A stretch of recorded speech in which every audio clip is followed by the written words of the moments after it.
Okay, we're back. We're gonna be making a magic chicken pie today. With quarantine and shopping issues, going to the store less, I thought this would be a really good one because a lot of these ingredients you'd have around the house. The first thing we're gonna do is we're gonna go ahead and we're gonna look at our recipe and what we need. We do need at least 2 breasts worth of chicken. I have rotisserie chicken here. And the reason I use rotisserie chicken, it just keeps you from having to heat up the house as it gets warmer. And you can go ahead and buy that at any store. It's available. Dark meat, white meat, your choice. So the next thing, you need to have your choice of vegetables. And the choice of vegetables I chose today, I love squash, and I have some squash.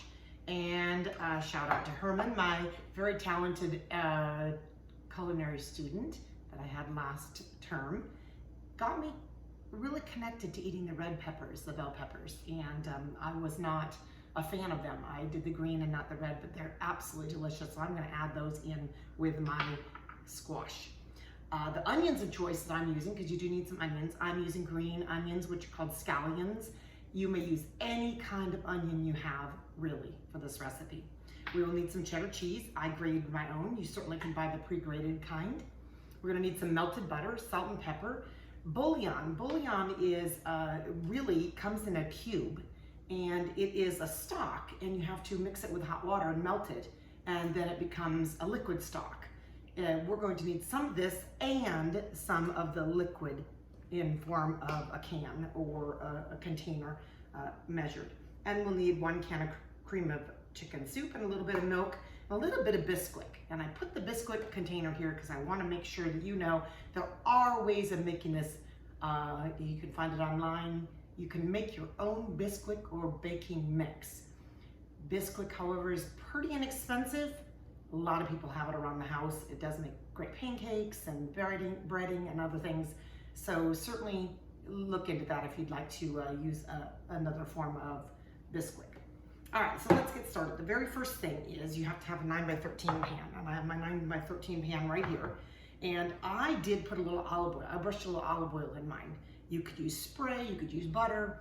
Now, if you want to avoid that, you don't really need it. It's not like the whole casserole is going to stick. It just makes cleanup a little bit easier. And olive oil being a good oil certainly is an opportunity for you to not up the calories. If you add butter, you certainly could add olive oil, which is a good for you fat. I have my trusted recipe here. I preheated the oven at 350, and we're going to get started. It's very, very quick. Now, what's magic about this is you just throw it in. You're not allowed to stir it. It's really, really interesting. So the very first thing I'm going to do is I've melted 4 tablespoons of butter.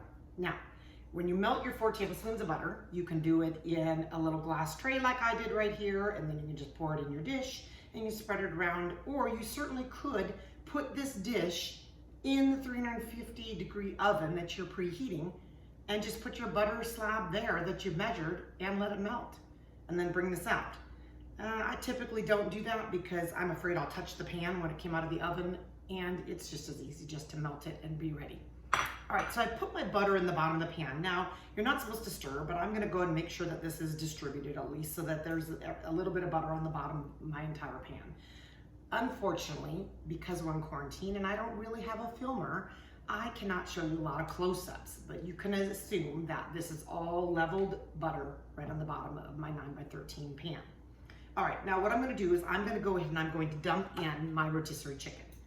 Now, white meat, dark meat, like I said, rotisserie chicken, or you can grab a couple breasts or a couple thighs, just cook them up and just make sure they're ready to go. Don't overcook them so they're dry, but just cook them enough so that they can be added into your already cooked. Now, the interesting thing about this chicken is I cut it in big chunks. Some people like it shredded, some people like it really tiny.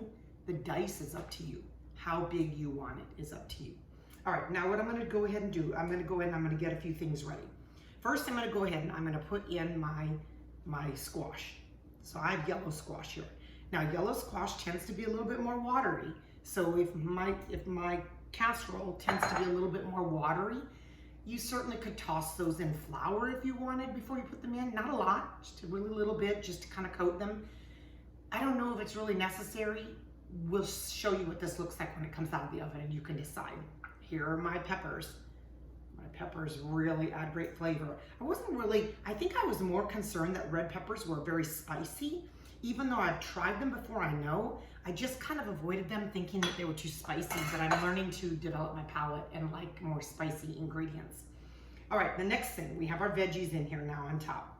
Now what I'm gonna go ahead and do is I'm gonna sprinkle my onions in, kind of peeking up my recipe as I go. Certainly, baking is your choice. Actually, this is considered probably cooking because you're cooking as casserole. You have many choices because you have a choice of what to put in, but when it comes to the recipe, we do want to layer it properly because it's magic. All right, so I'm just gonna take my spatula, I'm just gonna kind of push that down so it's kind of even a little bit, because now we're gonna add the top ingredients and pop it in the oven, and I'll show you what that looks like. So the very first thing we're gonna do is we're gonna go ahead and we're going to put in our, I think I'm gonna put my cheddar cheese on now. So it's about a cup of cheddar cheese. I like to grate mine. A lot of people like to buy theirs pre-grated. Certainly doesn't matter. If you really didn't like cheddar, you certainly could use anything else. I don't think it really matters. This happens to be a sharp cheddar, something my family enjoys. And I grate it because it's pretty simple to grate. And then typically the pre-grated is coated with something so it doesn't clump in the refrigerator. And pre-grating it, even though it might spoil a little bit faster, it is really fresh. All right, so now we're going to prepare our broth mixture and our soup mixture. So I heated my broth a little bit. The reason I did is because I have to put 2 cubes of the bouillon inside of it, and I have to dissolve this. So I'm going to go ahead and I'm going to, if I can, unwrap these little silly things. It does dissolve pretty quickly. There are times when I would actually crunch it up, and if you want to crunch it up or something like that, you could take any number of devices you have in your kitchen and crunch it up. It does kind of dissolve pretty quickly, so I'm not super worried. Now, what I'm doing is I'm putting those 2 chicken bouillon cubes in 1.5 cups of stock. And then I'm gonna go ahead and I'm gonna stir this, and I'm gonna try to get it completely combined. Now, I'm gonna go ahead and I'm gonna let this kind of incorporate here. And as it incorporates, I'm gonna go ahead and I'm gonna get started on the Bisquick part. Now, Bisquick, I have 2 cups, and I measured it with a dry ingredient measure and put it in here. You measure it like flour. Now I'm gonna go ahead and I'm gonna put 1.5 cups of milk. Let me just make sure that I'm telling you the right, yes, 1.5 cups of milk. Doesn't need to be any kind of milk. Now what I'm gonna do is I'm gonna pour these 2 together, and I'm going to go ahead and incorporate it. Now I have a fork, I have a spoon, I have a spatula. It really doesn't matter. I mean, I guess you could use a whisk. You just really want it incorporated. You want it so that it's wet, a wet liquid. It's not going to be entirely smooth. You don't need to worry about that. Maybe it would look like a pancake batter. Pancake batter is probably the best way of looking at it. All right.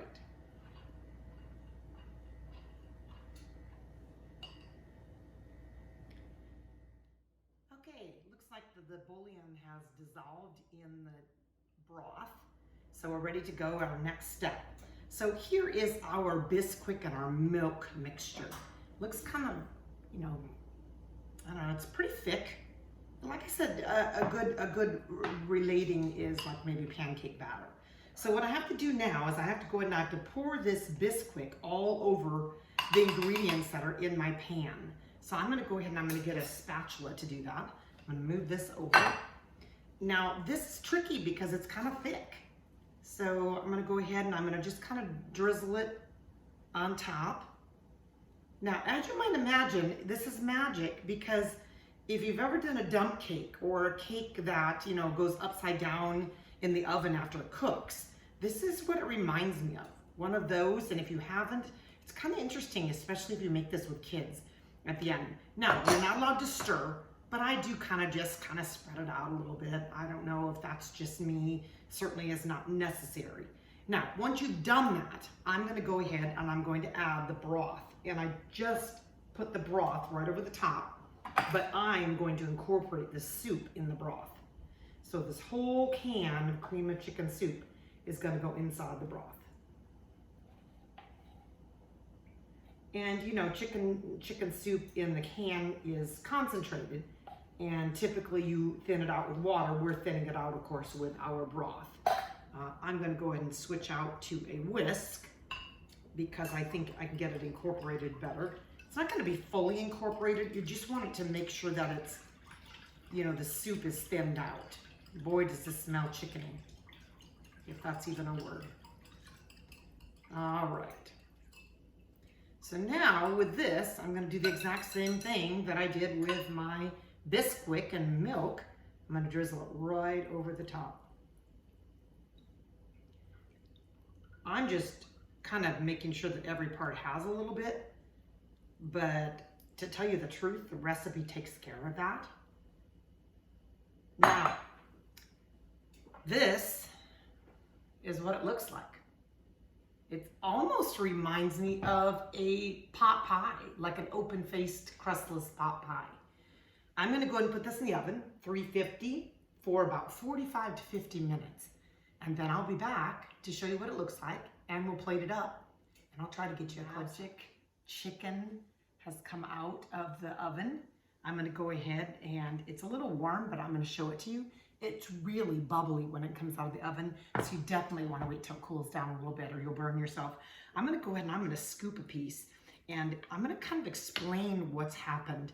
That Bisquick mix that we put on the top of this has kind of incorporated all the way down, and it's almost made like a breading that similar, the way that I could explain it, it's similar to a pot pie.